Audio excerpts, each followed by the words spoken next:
Welcome back to Sauron Takes On, a review channel that goes over DLC sometimes. How original. Ha ha. Hee hee hee. Ho ho ho. Okay, so yeah, not the most original channel ever, but I'm trying. Back to this though, we are talking about DLC from Devil May Cry. I don't do separate videos for all DLC, so this must be a meaty one, right? Well, sort of. There are plot elements, character developments, new levels, gameplay, and secrets, so yeah, it seems like a lot, but it is only DLC.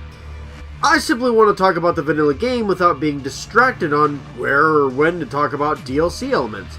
So I just kind of threw them in a separate video since, you know, this DLC is really only 6 missions long. There is plenty to talk about here, even if it is the shorter video. So today we'll be going over Vergil's Downfall DLC of Devil May Cry, finally ending this marathon. Is the DLC worth $9? Or should you wait off until the definitive edition is dirt cheap? Obviously you should get the definitive edition if you haven't played the game yet, since that's the version that's on the Xbox One and the PlayStation 4, and I did recommend checking out the vanilla game, Dante's looks aside. So let's hope Vergil going through his transition from anti-villain to straight villain is a worthwhile gameplay experience as well. Let's take on Vergil! Round 2! Actually, I fought him about, what, 7 times now? So this is about round... never mind. Let's just start this up, shall we?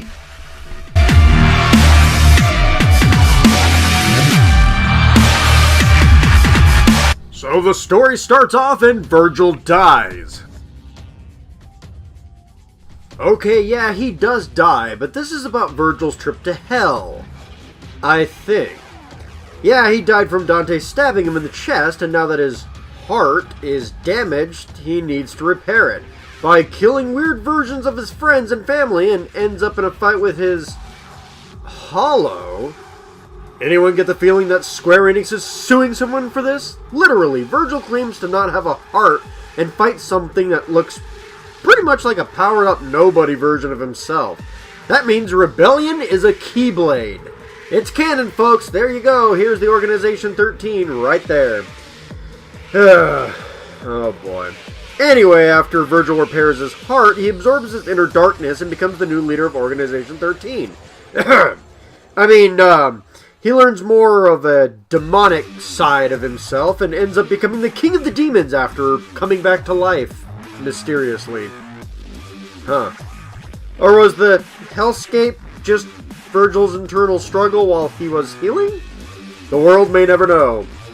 This was supposed to spawn a sequel, but with the way things are looking, we may never actually get that.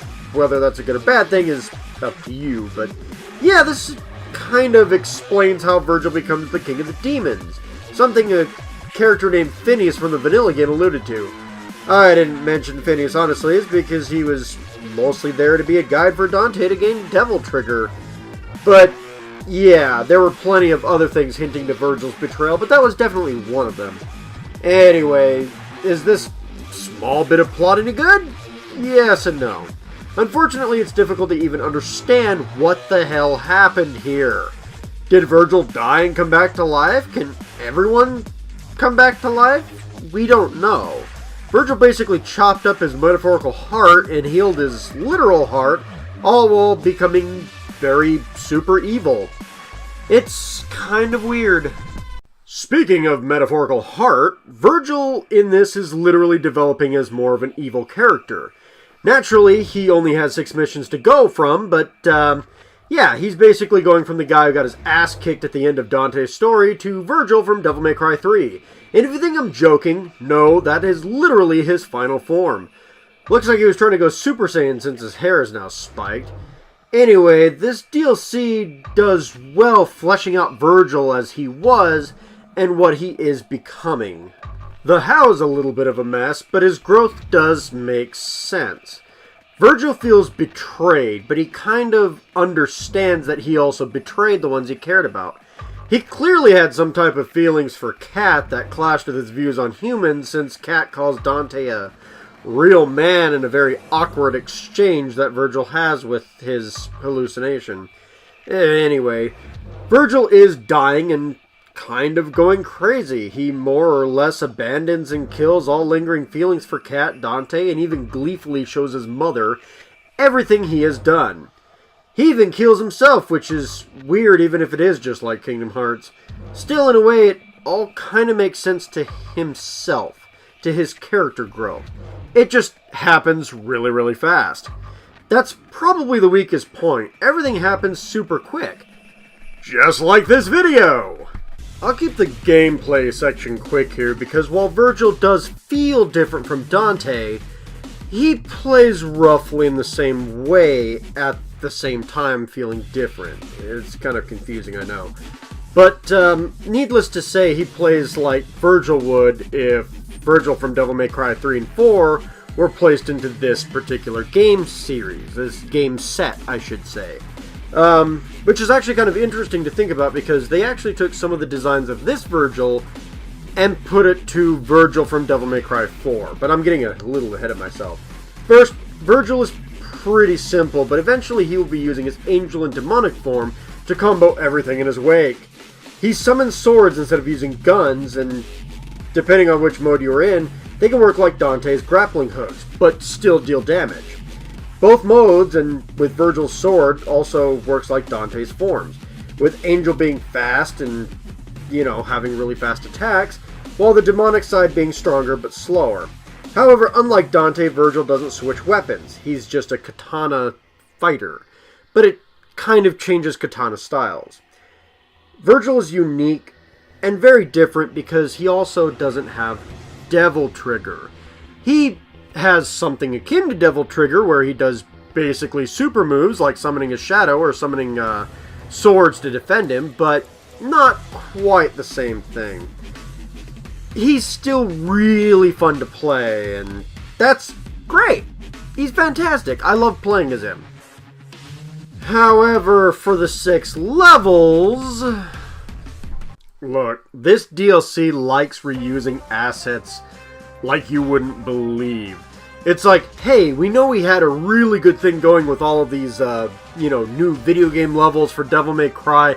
We're going to reuse them for the DLC too. That's okay, right? Right? So the 6 levels reused a few assets in most of the levels, which I think there's maybe about 1 level that has completely unique assets in the background. I mean, it looks the same for all 6. You're in hell. It's going to happen. There's a few new enemies, too. You have a giant raven humanoid-like enemy that you need to shoot with summoned swords first before being able to hurt them. You end up having to deal with witches in this manner, too, though, so... yeah, it's kind of weird. Witches have barriers, and they're broken by angel attacks, or in this case, summoned swords.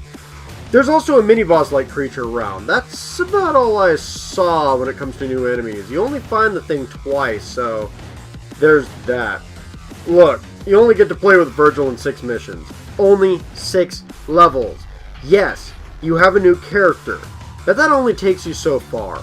Unless playing as this version of Vergil is just your biggest dream imaginable, that's all you're getting. You liking this DLC hinges on these 6 levels, which is why this is so problematic for me personally. Honestly, several of these levels are incredibly forgettable, particularly the second mission. These missions aren't exactly long, and since they're reusing assets from the vanilla game, it doesn't work as well as I would like. Reuse assets isn't too bad, but outside of some interesting set placements, most of these missions aren't all that interesting. In one, you're chasing Dante, which is cool, and there's, some interesting set pieces here and there. And there's one where you're finding Vergil's mom, which has the unique assets that I was talking about earlier. And that's about it. Hell, the first level literally repeats with the last level. The first and last level are the exact same, other than demon layouts. That's it. That's literally it. That's ridiculous. Obviously, the last level has stronger demons. That's about your only difference. This, in my opinion, makes this DLC really lacking. Especially with how good the level design was in the vanilla game. I mean, come on. I get that it's reused assets, and I get that you're just trying to make a quick buck, but you could have done better than this, at the very least. Now, given it could be argued that at basics, all the other levels are just gauntlets of enemies too, but at least they're interesting reasons to the look of the levels. You're there for purpose.